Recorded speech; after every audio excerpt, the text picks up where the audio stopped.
जय हिंद दोस्तों। जिस तरह से पंखा चलता है बिजली से, कूलर चलता है, फ्रिज चलता है, उसी प्रकार से हमारा हार्ट भी बिजली से ही धड़कता है। हमारे हार्ट के अंदर ऐसे नोड पाया जाता है, ऐसे नोड पर बिजली बनती है और हमारा हार्ट में धड़कने में मदद करता है। तो जिस प्रकार से जैसा कि नॉर्मल हार्ट बीट है वो जो है 110 होनी चाहिए, 100 से 110 के बीच में होनी चाहिए।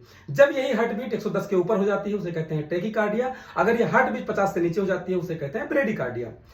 इस इलेक्ट्रिसिटी के जनरेट करने के लिए दो इलेक्ट्रोलाइट होते हैं, एक होता है पोटेशियम, एक होता है मैग्नीशियम। ये दो इलेक्ट्रोलाइट जब नॉर्मल होते हैं तो हमारा हार्ट बीट नॉर्मल होता है।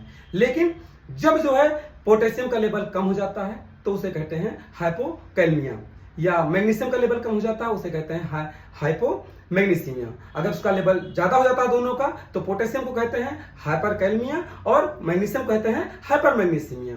यानी कि इसके दोनों लेवल को नॉर्मल करना हमारी बॉडी के लिए बहुत जरूरत है।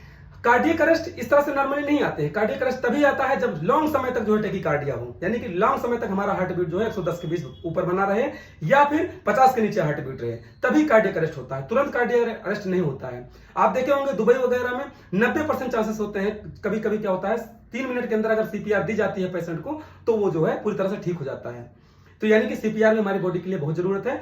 और इलेक्ट्रोलाइट जो है मैग्नीशियम और पोटेशियम, अगर आप मैग्नीशियम का लेवल मेंटेन करेंगे अपनी बॉडी के अंदर तो पोटेशियम का लेवल अपने आप मेंटेन हो जाएगा। तो इस प्रकार से कार्डियक अरेस्ट से बचना है आपको तो मैग्नीशियम का जो है सप्लीमेंट लेना बहुत जरूरी है, और अपने हार्ट को सही करने के लिए मैग्नीशियम और पोटेशियम का बैलेंस बनाना बहुत जरूरी है।